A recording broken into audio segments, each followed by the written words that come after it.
जब इंसान के अंदर से इंसानियत खत्म हो जाती है, जब पुलिस का खौफ निकल जाता है और जब संसार से मोह नहीं रह जाता, तो वो बन जाता है क्रिमिनल और जुर्म की दुनिया में अपराध के काले पन्नों पर अपना नया आधार कार्ड बनवा लेता है, जिसका पता कई अपराधों से गुजरते हुए आखिर में जेल होता है। जुर्म के अनोखे अफसाने, हैरतअंगेज और खौफनाक वारदात की खून से सनी तस्वीरें, काले कारनामों की कहानियां जो आपके रोंगटे खड़े कर देंगी। लेकिन हमारा मकसद सनसनी फैलाना नहीं, बल्कि आपको सावधान करना है कि कहीं कातिल आपके आसपास तो नहीं। तो आज मैं फिर से हाजिर हूं दुर्गेश पांडे, सनसनी से भरी कई वारदातों के किस्सों को लेकर, जो कराएंगी आपका सच से सामना और रूबरू कराएंगी आपको दुनिया की सच्चाई से।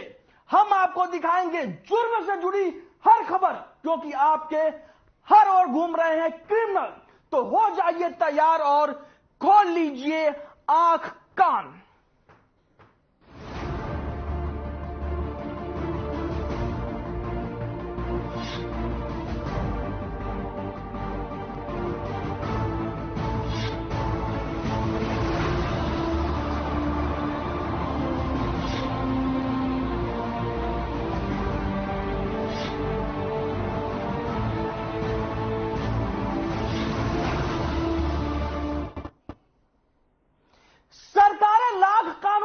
लाख सख्ती कर लें, समाज के ठेकेदार लाख दावे कर लें, लोग जागरूक होने के लाख दावे कर लें, लेकिन दहेज का दानव अब भी बेटियों की बलि लेने से नहीं चूक रहा। आज भी बेटियां दहेज की बलि चढ़ रही हैं और समाज में इंसानों की शक्ल में छिपे भेड़िए महज कुछ पैसों और गाड़ी और ज्वेलरी के लिए इंसानी जिंदगी को खत्म करने से भी गुरेज नहीं कर रहे हैं। देखिए रिपोर्ट।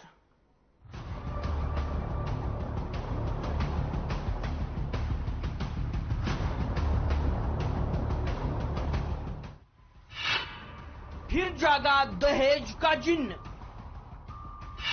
फिर एक विवाहिता की मौत, फिर दहेज ने छीनी खुशियां। तस्वीरों में दिख रहा यह परिवार वो अभागा परिवार है जिसने कभी अग्नि के सामने अपनी बेटी का कन्यादान किया था। आज इस परिवार के हर शख्स के हाथ कांप रहे हैं कि वो नाजों से पाली बेटी के शव को चिता दे तो कैसे। जिस शख्स को अपनी बेटी का हाथ सौंपकर कभी नम आंखों के साथ विदा किया था, अब उसी परिवार ने चंद रुपयों की खातिर बेटी की जान लेकर जिंदगी भर तक के लिए इन परिवार की आंखें आंसुओं से भर डाली।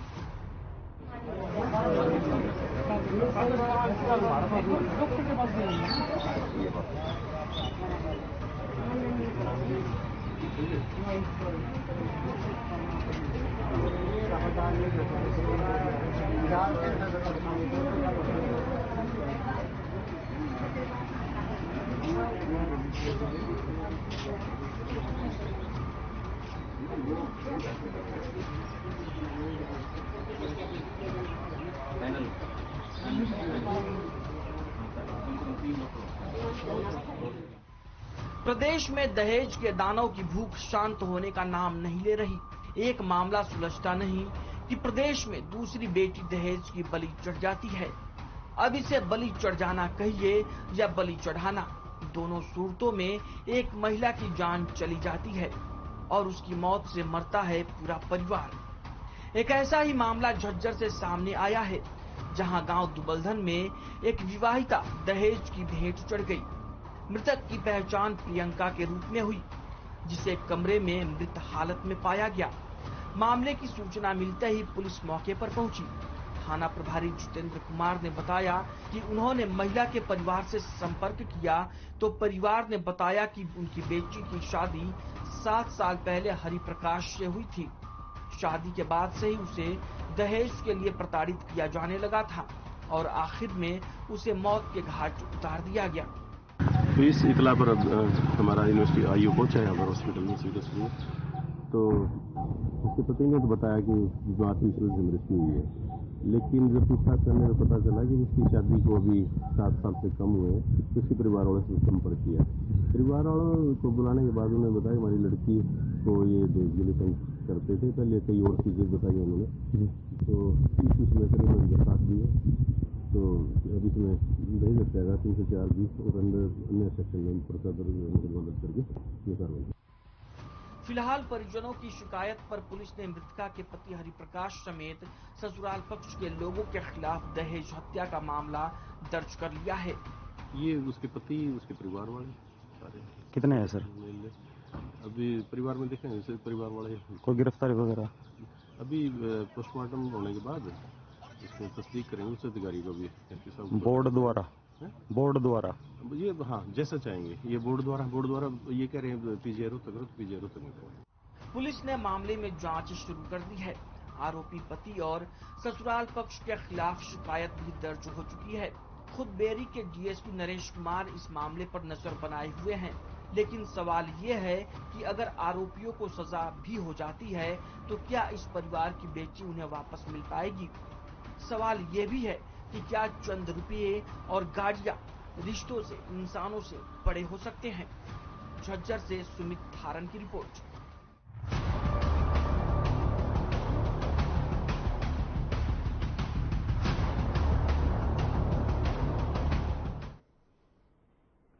जो खाकी आम लोगों की सुरक्षा के लिए है, प्रदेश में वो खाकी भी सुरक्षित नहीं है।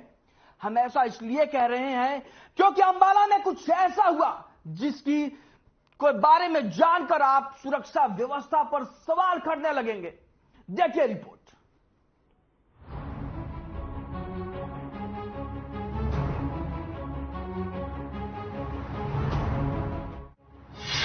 पुलिस कर्मियों पर ही हुआ हमला। जायल 112 के तोड़े शीशे। हमलावरों ने फाड़ी पुलिस की वर्दी। प्रदेश में बदमाश इतने बेखौफ हो चुके हैं कि किसी भी वारदात को अंजाम देने से पहले जरा भी नहीं सोचते, और यही वजह है कि आम लोगों के साथ अब ये बदमाश पुलिस प्रशासन को भी कुछ भी नहीं समझते। ये बात हवाई नहीं है, इसका जीता जागता सबूत सामने आया है। अंबाला की नन्यौला अनाज मंडी से बताया जाता है कि रात करीब 11:30 बजे डायल 112 को सूचना मिली कि नन्यौला अनाज मंडी में लड़ाई झगड़ा हो रहा है। सूचना पाकर 112 में तैनात incharge head constable Rohtash Kumar, special police officer Dhyan Singh और ड्राइवर गोपाल मंजी पहुंचे, जहां उन्होंने देखा कि 50 से 60 प्रवासी मजदूर आपस में लड़ रहे थे। जब पुलिसकर्मी बीच बचाव करने पहुंचे तो ये मजदूर उन्हीं पर भारी पड़ गए। पहले तो बीच बचाव करने वाले पुलिसकर्मियों के साथ हाथापाई की, फिर उनकी वर्दी फाड़ दी गई और बाद में हमलावरों ने गाड़ी का आगे और पीछे का शीशा भी तोड़ दिया। इतना ही नहीं, अनाज मंडी में फिर से आने पर जान से मारने की धमकी दी। मामले में एसपी जशनदीप सिंह रंधावा ने जानकारी देते हुए बताया कि डायल 112 की टीम पर हमला करने वालों के खिलाफ नक्कल थाने में विभिन्न धाराओं के तहत केस दर्ज कर लिया गया है। पुलिस ने तत्काल कार्रवाई करते हुए 6 आरोपियों को गिरफ्तार कर लिया है। नक्कल थाना क्षेत्र के अंदर एक गांव नन्यौला के अंदर 112 के ऊपर एक कॉल आई थी कि कुछ पक्षों का आपस में, 2 पक्षों का आपस में झगड़ा हो रहा है, जिसके ऊपर कार्रवाई करते हुए हमारी ईआरवी की टीम, लोकल ईआरवी की टीम वहां पे पहुंची। जब वो ईआरवी की टीम वहां पे पहुंची तो उनमें से एक पक्ष ने हमारे जो पुलिसकर्मी थे उनके ऊपर ही अटैक कर दिया, जिसके बाद वहां पे सप्लीमेंट्री और फोर्स भेजी गई और जो भी ऐसे जिन बंदों ने राइटिंग की उनके खिलाफ हमने एफआईआर रजिस्टर की और उसमें से हमने 6 बंदे जो मेन एक्यूज थे उनको हमने अरेस्ट किया। डायल 112 पर तैनात पुलिसकर्मियों से हाथापाई और गाड़ी के शीशे तोड़ने के मामले के बाद अब ये सवाल उठने लगे हैं कि जब बदमाशों में पुलिस का ही कोई खौफ नहीं, खाकी को देखकर जो बदमाश थर-थर कांपने चाहिए थे वे उल्टा खाकी पर ही हावी हो गए हैं, तो आम लोग कितना सुरक्षित हैं? हालांकि जब पुलिस पर ही हाथ उठे तो पुलिस ने कार्रवाई कर 6 आरोपियों को गिरफ्तार तो कर लिया, लेकिन सवाल यही बना हुआ है कि आखिर बदमाशों में पुलिस का जर कब होगा? अंबाला से नरेश सैनी की रिपोर्ट।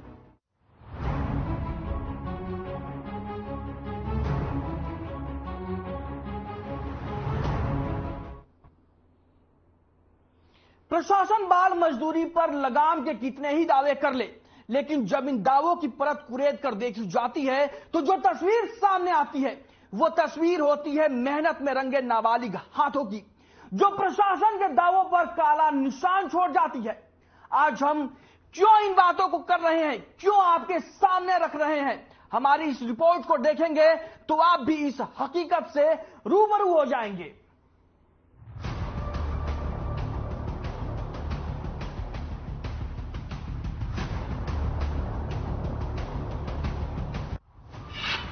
देश का भविष्य बनाने वाले हाथों में किताब की जगह करची और बेलन, जान को खतरे में डालकर बाल मजदूरी, आखिर किस बात की मजबूरी। देश का भविष्य कहे जाने वाले जिन बच्चों के हाथों में किताबें होनी चाहिए, कंधों पर किताबों का बस्ता होना चाहिए, उन हाथों में चाउमीन बनाने की करची है, स्प्रिंग रोल बनाने के लिए बेलन है और कंधों पर फास्ट फूड बनाने की जिम्मेदारी है। जो बाल श्रम कराने वाले इस फैक्ट्री के मालिक ने जबरन इन कंधों पर बोझ की तरह डाल दी है। देश के भविष्य को अंधकार में झकेलने वाली ये फैक्ट्री है अंबाला में, जहां बच्चों से बाल श्रम कराया जाता है। न जाने कब से ये बच्चे इस फास्ट फूड की भट्टी में झुलस रहे हैं, आगे भी ये ऐसे ही मजदूरी करते रहते। अगर चाइल्ड हेल्पलाइन को इसकी सूचना नहीं मिली होती, सूचना के बाद चाइल्ड हेल्पलाइन की टीम रेड करते हुए अंबाला के उस घर में पहुंची जहां ये फैक्ट्री चलाई जा रही थी और मौके पर काम कर रहे 6 नाबालिगों को रेस्क्यू किया। हमारे पास 1098 पे कंप्लेंट आई एक अज्ञात की कि ऐसे ऐसे यहाँ पे एक फैक्ट्री है, घर है, उसमें जो बच्चों से काम करवाया जा रहा है और बच्चों को बड़े वर्थ कंडीशन में रखा जा रहा है। जिसके बाद जो है इसकी तुरंत सूचना जो है बाल कल्याण समिति को दी गई और जहां से जो है crime branch, state crime branch, ASTU cell से और चाइल्ड हेल्पलाइन और लोकल पुलिस चौकी नंबर 2 से टीम गठित करी गई और जाके रेस्क्यू अभियान किया गया और 6 बच्चों को जो है वहां से जो है बाल मजदूरी से मुक्त कराया गया। टीम ने जांच में पाया कि फैक्ट्री में सिर्फ एक ही गेट था। अगर किसी तरह का हादसा फैक्ट्री में हो जाए तो बाहर निकलने के लिए दूसरा दरवाजा भी नहीं है। इतना ही नहीं, फैक्ट्री में बनने वाला रॉ मटेरियल गंदगी में ही बनाया जा रहा था। चाइल्ड हेल्पलाइन टीम के सदस्य अजय तिवारी ने बताया कि बाल कल्याण समिति को बच्चों की स्थिति के बारे में बता दिया गया है। वहाँ सर जो बच्चों से जो है फास्ट फूड का जो है बनाने का स्प्रिंग रोल, चाउमीन और तलने का काम, और वहाँ जो है सारा कचरा और सब कुछ सैनिटाइजेशन का बिल्कुल ख्याल नहीं रखा गया और ना कोई वेंटिलेशन का वहाँ कोई माध्यम था और बच्चों को कोई इमरजेंसी मोड में कोई दूसरा गेट भी नहीं जो बच्चे बाहर निकल सके कल को अगर कुछ वहाँ हादसा हो जाता है। तो जिस वजह से जो है इस बारे में बाल कल्याण समिति को सारी रिपोर्ट दी जाएगी और बच्चों की कंडीशन के बारे में उनको पहले ही बता दिया गया है। अभी जो है हम चौकी नंबर 2 में जो है DDR कटवा के इनका मेडिकल करवाया जाएगा। चाइल्ड हेल्पलाइन टीम के साथ पुलिस टीम भी मौके पर पहुंची, जहां एक तरफ नाबालिगों का रेस्क्यू किया गया तो वहीं दूसरी तरफ मौके से फैक्ट्री के मालिक को भी पुलिस ने गिरफ्तार किया और पूछताछ के लिए अपने साथ लेकर आई। हीरानगर में आज एक हेल्पलाइन, अपनी चाइल्ड हेल्पलाइन टीम के साथ एक सूचना प्राप्त हुई थी कि हीरानगर में कोई राहुल नाम का है, वो उसमें बच्चों को के साथ काम करवाता है अपना लेबर का। तो उसमें बच्चों को मुक्त कराया गया और चाइल्ड हेल्प टीम के साथ उनको अपने साथ लेके गई और उनकी हेल्प के लिए पुलिस साथ थे। 6 बच्चे मिले हैं वहाँ पर मकान में हीरानगर में और उनसे फास्ट फूड का जो सामान मंगाया जा रहा था। बाल श्रम को रोकने की चाहे तमाम कोशिशें कर ले, इक्का दुक्का मामलों में कार्रवाई पर अपनी पीठ थपथपा ले, लेकिन सच तो ये है कि आज भी बाल श्रम कराया जा रहा है और बाल श्रम के ऐसे मामले आए दिन सामने आते रहते हैं। अब ये बड़ा सवाल भी बन जाता है कि जब बाल श्रम पर रोक है तो इन लोगों में कहां से बाल श्रम कराने की हिम्मत आती है और आखिर कैसे प्रशासन को इसकी भनक तक नहीं लग पाती। Bureau report.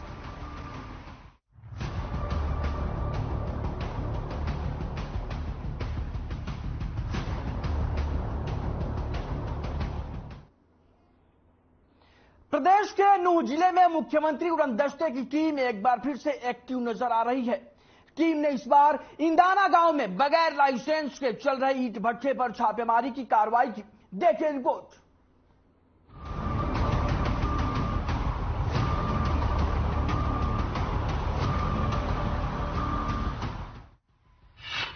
बिना लाइसेंस चल रहे ईंट भट्टे, मुख्यमंत्री उड़न दस्ते ने की छापेमारी, संचालक के विरुद्ध मामला दर्ज, कार्रवाई से भट्टा संचालकों में मचा हड़कंप। इंदाना गांव में बिना लाइसेंस और अनुमति के चल रहे ईंट भट्टा पर मुख्यमंत्री उड़न दस्ते की टीम ने छापेमारी की। छापेमारी में भट्टा का संचालक किसी भी प्रकार के लाइसेंस और अनुमति के संबंधित कागज नहीं दिखा पाया, जिसको लेकर भट्टा चलाने वाले संचालक के विरुद्ध बिछौर थाने में शिकायत देकर मामला भी दर्ज कराया गया। मुख्यमंत्री उड़न दस्ते की इस कार्रवाई से भट्टा संचालकों में हड़कंप मच गया है।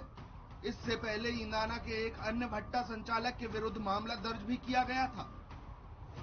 सीएम फ्लाइंग रेवाड़ी टीम के उप निरीक्षक सत्येंद्र कुमार ने बताया, गुप्त सूचना के आधार पर खाद्य नागरिक आपूर्ति एवं उपभोक्ता मामले विभाग से कश्मीरी लाल, प्रदूषण विभाग से एसडीओ मनीष यादव, गुप्तचर विभाग से उप निरीक्षक शशिकांत और खनन विभाग से निरीक्षक अनिल कुमार को साथ लेकर इंदाना गांव में चल रहे 4 ईंट भट्टा पर छापेमारी की गई। मुख्यमंत्री उड़न दस्ता रेवाड़ी की टीम के द्वारा एक गुप्त सूचना के आधार पर इंदाना स्थित 4 भाई ईंट भट्टा कंपनी के ऊपर जब संबंधित विभाग के साथ जब रेड की गई तो उनके पास कोई वैध डॉक्यूमेंट वो पेश नहीं कर पाए, जिसके आधार पर उनके खिलाफ एफआईआर दर्ज करने के लिए थाना बिछौर में माइनिंग विभाग के द्वारा कार्रवाई की गई। छापेमारी के दौरान भट्टा पर मिले मुनीम नीम खेड़ा निवासी तकरीज से लाइसेंस सहित खनन और प्रदूषण विभाग की अनुमति संबंधित कागजात मांगे गए, जिस पर मुनीम कोई भी कागजात नहीं दिखा पाए। मुनीम ने बताया, भट्टा को गांव रूप डाका, थाना हथीन, जिला पलवल, चतरू खान द्वारा चलाया जा रहा है। बिना लाइसेंस के भट्टा चलता हुआ पाया गया है। वहां करीब 12 लाख कच्ची और पक्की ईंटें भी मौके से मिली। मुख्यमंत्री उड़न दस्ते की टीम द्वारा लगातार भ्रष्टाचार के खिलाफ कार्रवाई की जा रही है। इसी कड़ी में मनोहर सरकार भ्रष्टाचार मुक्त नीति को साकार कर रही है। Bureau report.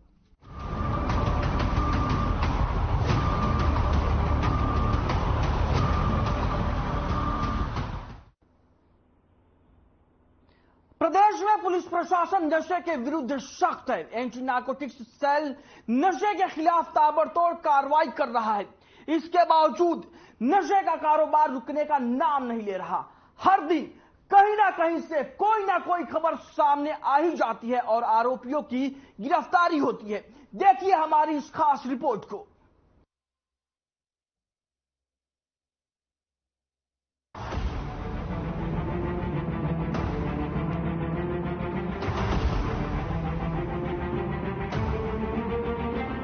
कुरुक्षेत्र पुलिस के एंटी नारकोटिक्स सेल की टीम प्रदेश में नशा तस्करों पर अपनी पैनी नजर बनाए हुए है, जिसके चलते पूरे प्रदेश में ताबड़तोड़ कार्रवाई हो रही है। इसी सब के बीच एंटी नारकोटिक्स सेल की टीम ने नशीला पदार्थ रखने के आरोप में एक आरोपी को गिरफ्तार किया है।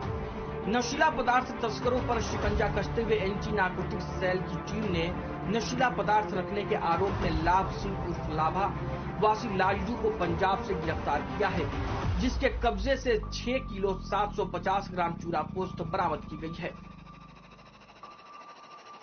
वहीं मामले पर जानकारी देते हुए एंटी नारकोटिक्स सेल प्रभारी निरीक्षक मनदीप सिंह ने बताया कि पुलिस टीम ने गुप्त सूचना मिलने पर कार्रवाई को अंजाम दिया है। आरोपी लाभ सिंह उर्फ लाभा कैंटर में माल लोड करने का काम करता है। वह अपने कैंटर में माल लोड करके राजस्थान और मध्य प्रदेश जाता है और वापसी में आते समय अपने कैंटर में चूरा पोस्त भी लेकर आता है। फिलहाल पुलिस टीम ने सूचना के आधार पर कैथल से पेहवा रोड गुमथला गजू के पास हाईवे पर नाकाबंदी कर आरोपी को गिरफ्तार कर लिया है और मौके से 6 किलो 750 ग्राम चूरा पोस्त बरामद किया है। कुरुक्षेत्र डिस्ट्रिक्ट में नशे की रोकथाम के लिए लगातार कार्य जारी है। अलग अलग टीमें लगातार कार्य कर रही है। जो हमारे एसपी साहब श्री सुरेंद्र सिंह बोरिया आईपीएस एसपी कुरुक्षेत्र के मार्गनिर्देश में उनके दिए हुए दिशा निर्देश अनुसार लगातार नशा तस्करों की धरपकड़ जारी है।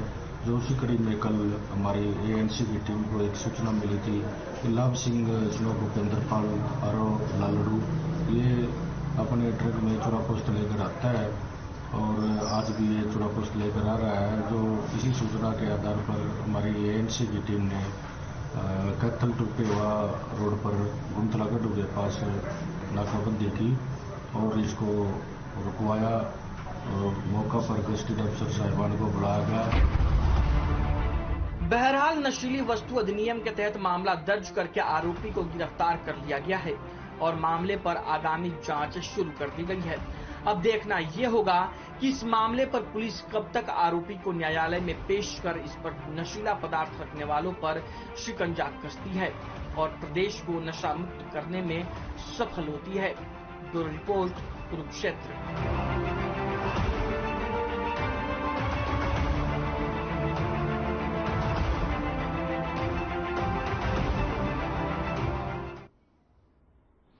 फरीदाबाद पुलिस लगातार नशा तस्करों पर शिकंजा कसती जा रही है। इसी कड़ी में पुलिस ने सूरजकुंड रोड पर अंखीर इलाके में नशा तस्करी कर बनाई गई संपत्ति को ढहा दिया। देखिए रिपोर्ट।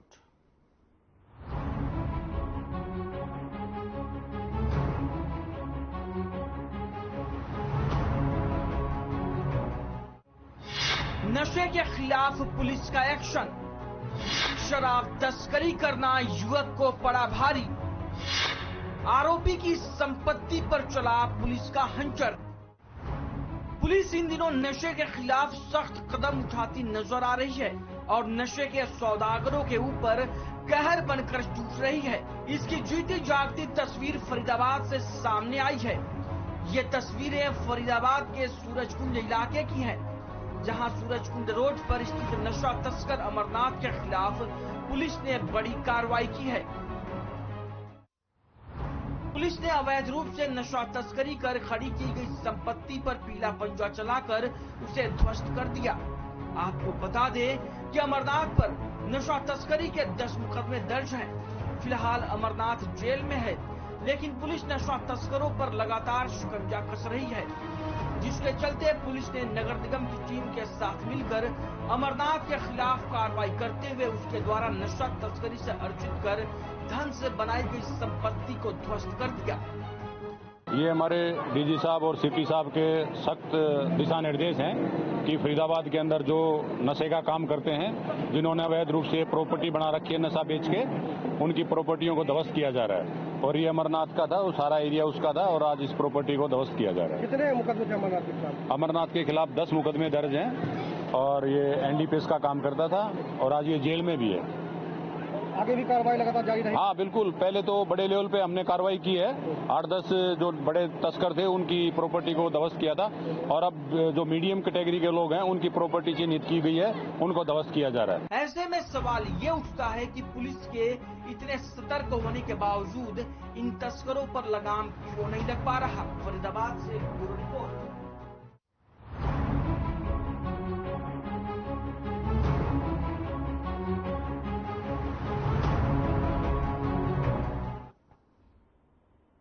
फिलहाल के लिए हमारी इस खास पेशकश में इतना ही। मुझे दीजिए इजाजत, लेकिन आप बने रहिए हमारे साथ, क्योंकि हमारा मकसद सनसनी फैलाना नहीं बल्कि आपको सावधान करना है।